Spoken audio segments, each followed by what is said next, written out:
స్థానిక ఆనం కళా కేంద్రంలో నిర్వహించిన శెట్టి బలిజ జాతిపిత దొమ్మేటి వెంకటరెడ్డి 173వ జయంతి రాష్ట్ర స్థాయి వేడుకల్లో మంత్రి సవిత ముఖ్య అతిథిగా పాల్గొన్నారు. ఆయన చిత్రపటానికి పూలమాలలు వేసి ఘనంగా నివాళులు అర్పించి అనంతరం జ్యోతి ప్రజ్వలన చేశారు.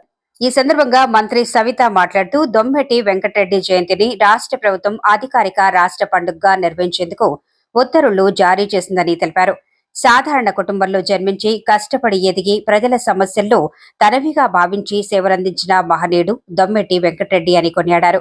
గ్రామీణాభివృద్ధి, వెనుకబడిన వర్గాల సంక్షేమం కోసం ఆయన చేసిన సేవలు సమాజంలో చిరస్థాయిగా నిలిచిపోతాయని పేర్కొన్నారు. రాష్ట్ర ప్రభుత్వం బీసీల అభ్యున్నతికి కట్టుబడి పనిచేస్తుందని, ముఖ్యమంత్రి నారా చంద్రబాబు నాయుడు బీసీల పక్షపాతి అని మంత్రి తెలిపారు.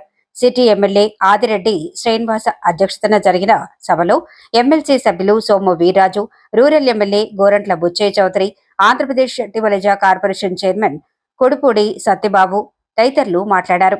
జిల్లా జాయింట్ కలెక్టర్ వై మేఘాస్వరూప్, ప్రజాప్రతినిధులు, కార్పొరేషన్ చైర్మన్లు, డైరెక్టర్లు, వివిధ బీసీ సంఘాల నాయకులు, ప్రజా సంఘాల ప్రతినిధులు, అధికారులు పాల్గొన్నారు.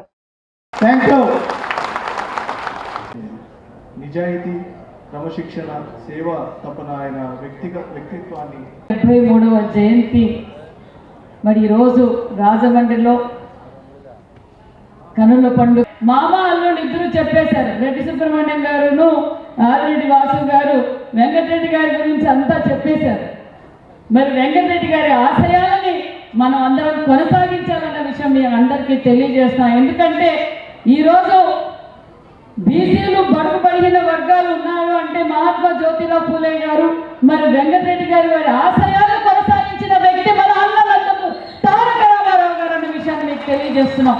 ఎందుకంటే అన్న తెలుగుదేశం పార్టీ స్థాపించిన తర్వాతే అన్న నందమూరి తారక రామారావు గారు బీసీలను అక్కను చేర్చుకున్నారు. ఈ రోజు మేము ఇలా వేదిక పంచుకోగలుగుతున్నామంటే అన్న నందమూరి తారక రామారావు లాంటి గొప్ప వ్యక్తుల ఆశయాల్ని కొనసాగించిన వ్యక్తులు అన్న విషయం తెలియజేస్తూ, మరి అదే స్ఫూర్తితోనే మన ముఖ్యమంత్రి చంద్రబాబు నాయుడు గారు నిరంతరం బీసీల పక్షపాతి అన్న విషయం మీకు అందరికీ తెలియజేస్తూ, మరి ఈరోజు వెంకటరెడ్డి గారి జయంతి మనం చేసుకుంటున్నాము అంటే దీనికి నిజంగా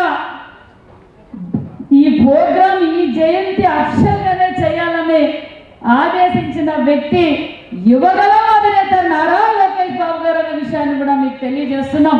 ఎందుకంటే ఆయన పాదయాత్ర చేసినప్పుడు వెంకటరెడ్డి గారి గురించి తెలుసుకోవడం, ఆ రోజు రాష్ట్రం కోసం, మరి బహుజనుల కోసం, విద్య కోసం ఎంత విధంగా పోరాటం చేశారో మరి తెలుసుకున్న వ్యక్తి. నేను ఆ రోజు మాట ఇచ్చాను, ఆ మాట నిలబెట్టుకోవాలి. మనం శెట్టి బలిజను గౌరవించాలి, వెంకటరెడ్డి గారి వారసుని గౌరవించాలి, వెంకటరెడ్డి గారి ఆశయాన్ని కొనసాగించాలని కోరుకున్న వ్యక్తి మన యువగలం అధినేత నారా లోకేష్ బాబు గారు అనే విషయం తెలియజేస్తూ, మరి ఈ కూటమి ప్రభుత్వం బీసీల హక్కును చేర్చుకున్న ప్రభుత్వం అనే విషయం తెలియజేస్తున్నాం.